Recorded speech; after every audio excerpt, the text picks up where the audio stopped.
Kansas Sports Chat are all about trying something new and bringing in different guests. And for this segment, we're going to call it our Versus segment. We're going to take two teams from different time periods and make some friendly comparisons about those two teams. And to help us out with this segment, we have the Horak brothers out of Rossville High School, all of which competed and won a state championship at some time period in their time at Rossville High School. Thatcher, Tucker, Torrey, and also Tayson. And for those like kind of setting the stage, Thatcher, Tucker, you guys won a state championship in 2015 together. And then Torrey won a state championship in 2020. And Torrey and Tayson won a state championship together with Rossville in 2021. All right, so first of all, I'll just set the stage. Like, for you guys, like, what was it like competing in a state championship, especially like that first one for those that were able to repeat, but like that first state championship experience? What was that like? We'll start out with the oldest, Thatcher. Oh man. Yeah, it was, like Coach Thomas said, it was the ultimate goal. And to be able to be a part of the first state championship in Rossville history was crazy. So many emotions.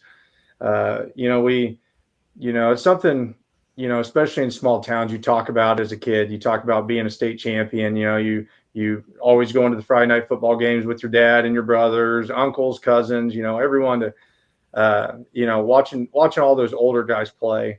But then to be able to achieve that ultimate goal and to do it with your brother and cousin, it was awesome, because Corbin, our cousin, was a part of that team as well.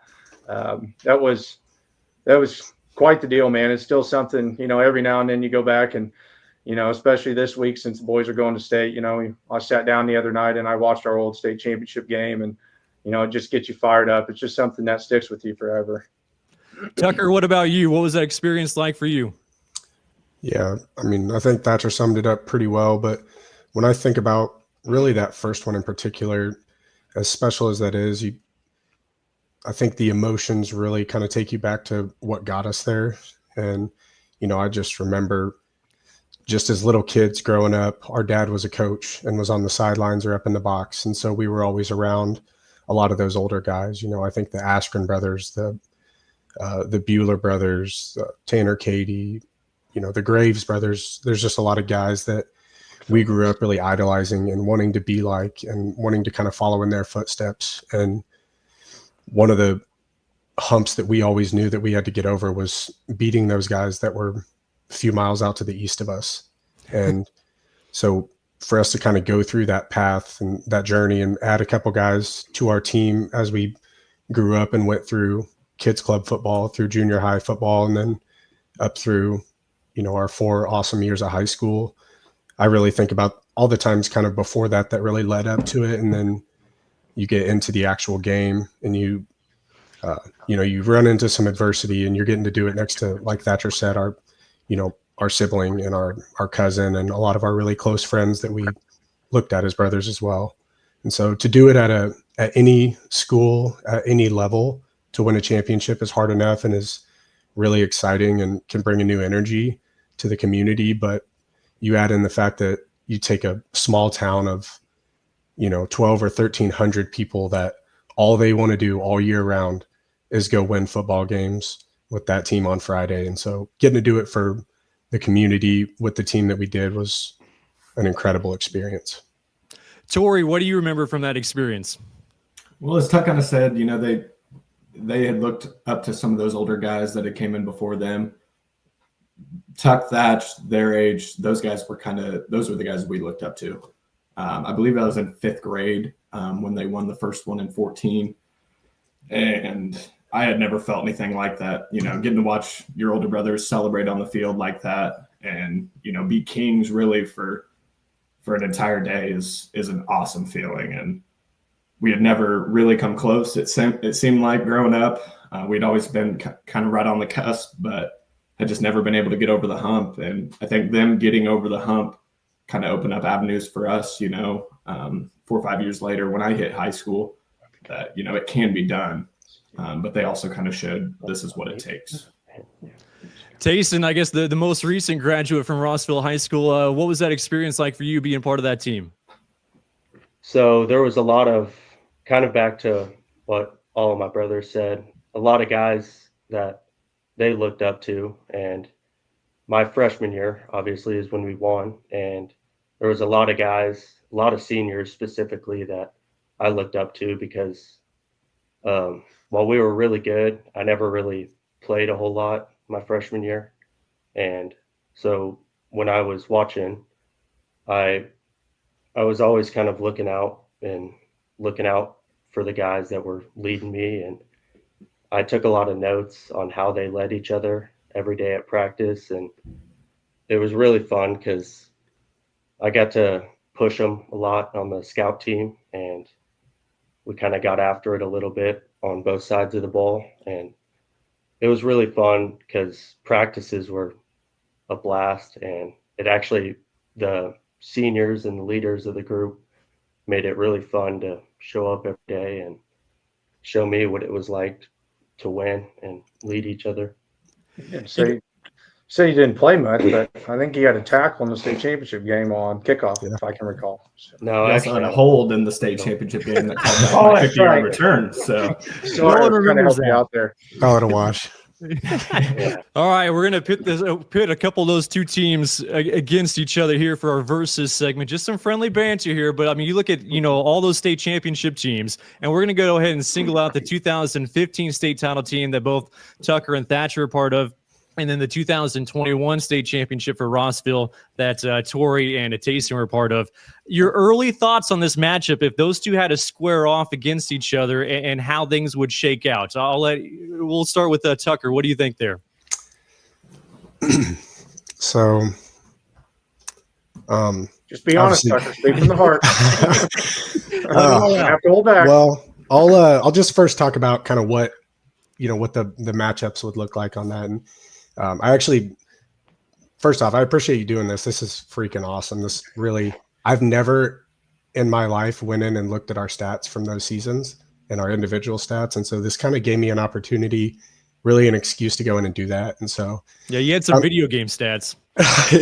yeah, we got on a roll there, but it was really cool getting to kind of work through some of that. And so I wrote out really what our kind of starting 11 through 15 on defense were, and then the same thing for offense, and then kind of thought about some of the key players that ran around with Torrey and Tayson there. And the first thing that I think we would probably have a little bit of an advantage on is just the fact that we had two stud outside receivers, both being at the classification we were playing at the time, 3A, being considered big receivers.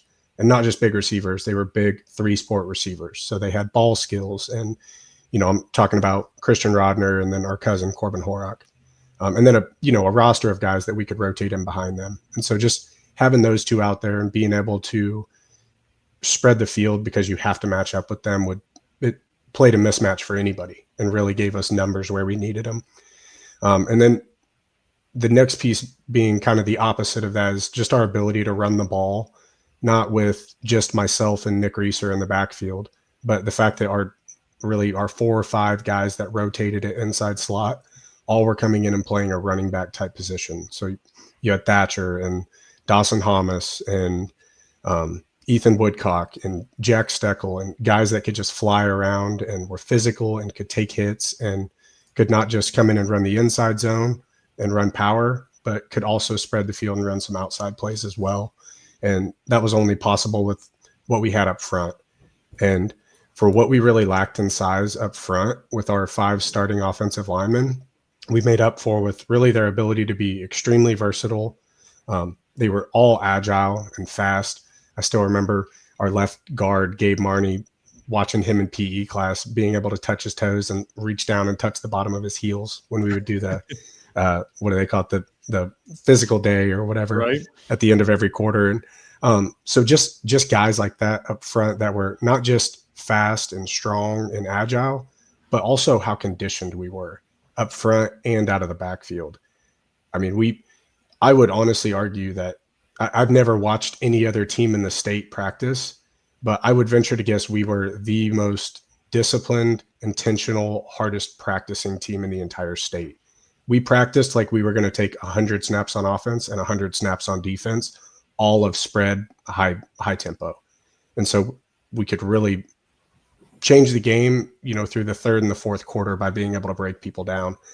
And then the final piece on the 2014-2015 team was probably our biggest weapon, who we actually got on a plane from Germany, and he came over, and I was pulling his stats this morning. Our kicker, Paul Steinke, came over from Germany and was just this little 13 or 14-year-old kid that ran around with us and was just a blast.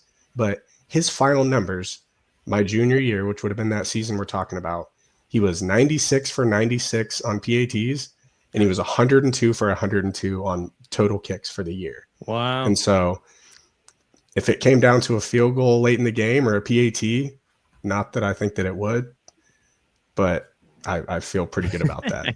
And then you kind of roll over to the other side, and I think about Bo Reeves. As much as we can spread the field and match up with just about anybody, I think, on that roster, Bo Reeves would pose a big challenge for us just because of how big he is. And I don't know if you've seen him lately, but he looks like he ate himself from high school.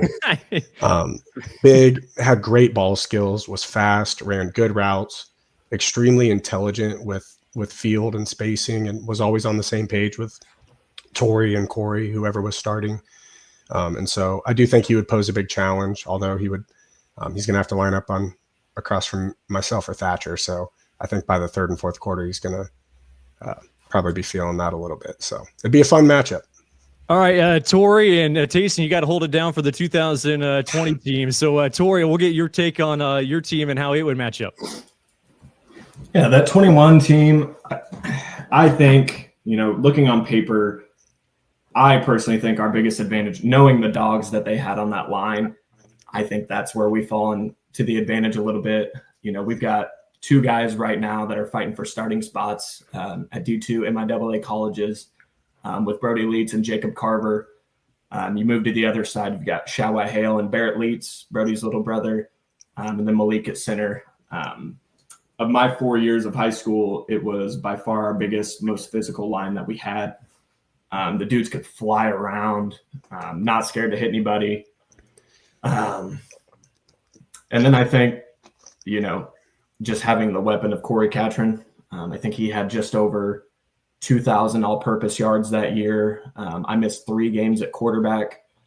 Corey came in. I wrote his stats down here. I think in those 3 games I missed, he threw for just under 500 yards and 6 touchdowns. Had about 1,600 total yards over the course of the season. And then I think, we changed up our offense a little bit going into the senior year. We moved a couple passes around, kind of changed our playbook to get more quick passes on the edge, move the pocket a little bit more, get me out of the pocket, and kind of, have that option to run at the same time. And our 2 outside wide receivers in Cade Prine and Tegan Kippas just ate. I mean, they did all season. I think that would be, I don't know that we'd hold an advantage there. But the quick passes to the outside, we started hitting those, and that really opened up our running game, I felt like. And then defensively, again, to brag on Corey a little bit, dude had 101 total tackles.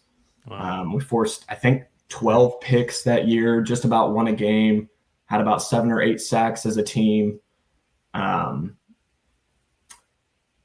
I just think the biggest thing is that senior year we finally meshed, man. Everything kind of fell into place a little bit. It felt, I don't want to say it felt easy, but it just felt like when everybody's on the same page, man, stuff just rolls. And that's kind of where I felt like we left that season off. It's just, man, we were on the hottest of rolls I think we could have been on. Now, Thatcher, you have an interesting perspective. Like we talked about being a coach of the latter teams and then also being a player for that 2015 championship. So what would be your perspective as a coach if these 2 teams squared off? Yeah, that's another tough one. Because I don't want to say anything. I mean, really, I don't care about offending anyone, but it's just it's one of those deals that is tough. Obviously, I would always have to go with the team that I played on. But there were some mismatches for that 2020 team that would be a problem for us as well. I'll start with Torrey and Tayson's team, that 2020 team, they had a pretty good sized line, then, you throw in a quarterback like Torrey, that's always something that stands out on film right away is like, man, how do we contain that guy? Torrey had some incredible numbers and what he did was pretty special there. And then you have other guys like Bo Reeves and Woody Rizak. Man, those guys, like Bo was big and he could fly, good ball skills. And Woody Rizak is, I believe, hands down the fastest guy that ever put on a Rossville jersey. That guy could just flat move. So, they had a bunch of weapons and so those would be tough matchups to scout for, but then when you look back at our 2014-15 team there, I feel like that team was more of just a whole complete team, if that makes sense. You look at our defense was crazy. Our front four were some of the four nastiest guys you could find. You had like a Terrence Sowers and a Luke Hurtig on the ends, and then you had a Gabe Marney, Cole Davern, then you had Isaac Llewellyn, or Snacks as we called him, and those are four nasty dudes. Then you go to our second level, which I think, that year we had two of the best linebackers that may have ever walked through Rossville. You look at a Nick Reeser, the guy was 190 pounds, strong as an ox, could run, and was one of the smarter linebackers, and it was the smartest linebacker I ever played with. And that started from Pee Wee League all the way up until we graduated, and then he went on to play at Highland for a few years until he banged up his knee a little bit. And then you had Dawson Hamas as well. Dawson Hamas, his stats numbers speak for himself. And then he went on to go play at Emporia, and had a phenomenal career there. And then we had Lake Schultz Pruner there at middle linebacker, turned into an amazing linebacker.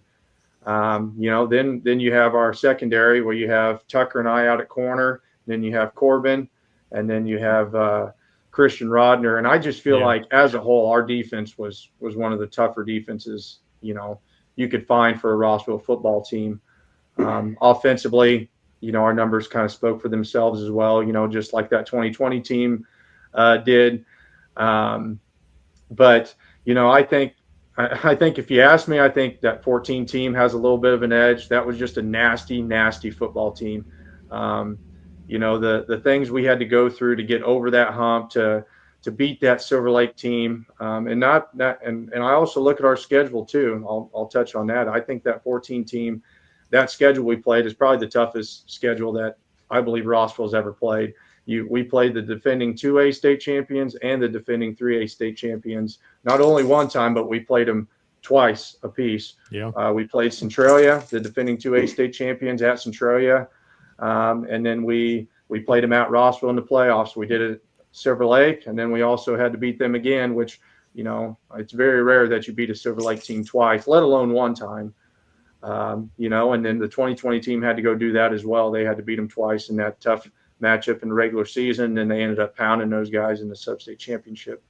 I thought that was just the team from the East. I didn't know you referred to Yeah. I'll probably have to go wash my mouth out because I don't like referring to those guys a little. But yeah, that team over there, that town over there. Hey, Tayson, what stood out about your guys' team? What weapons would you use from your team to kind of match up with your brother's older teams? Well, I don't remember a whole lot from when Thatcher was a senior and Tucker was a senior because I was really young. I was probably running around behind the bleachers playing a game on my own. There you go. I do remember them just being really physical, and we have highlight videos every year after the season's over, and I go back and watch their tapes all the time and watch all their highlights, and they were very physical. They were a very physical team, and I would say they might win the physicality just because that's how they won games. They just fed Nick Reeser and he would drive for yards, and they were just a really physical team, especially on defense. They had a really solid defense. And I think for my freshman year and my 8th grade year, Torrey's junior and senior, I think we were really fast and we had a lot of skill all over the board. Obviously, Torrey mentioned the receivers being Tegan and Cade. Cade was only a junior, but he was really fast and he ran really crisp routes. And I think he would have been really hard to guard. And obviously, Torrey could throw the ball really well and he could run really well too.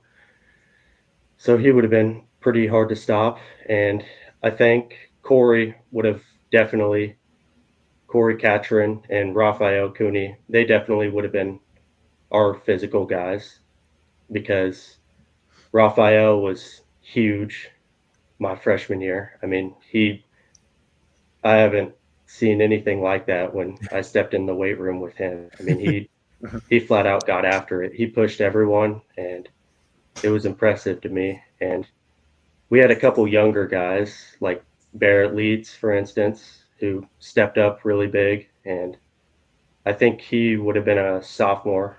Yeah, he was 1 grade above me and he stepped up really well. So him and Brody would have been a really good duo. So I don't know, it's hard to compare because 2 different schedules. And obviously I don't remember a whole bunch from watching them play. Sure. I just know they were really good. So that was fun to watch. But I think it could go either way because there was so many weapons on either team. Well, it's been impressive for all of you guys. Congratulations on all your feats in high school, and I appreciate your time and enjoyed the conversation. Yeah, man, appreciate it. This is Thanks awesome for everything, game. Cole. Appreciate it, man. Thank you. Thanks so much. Yeah. That Get is after 'em. Thatcher, Tucker, Torrey, and Tayson Horak joining us for our Versus segments.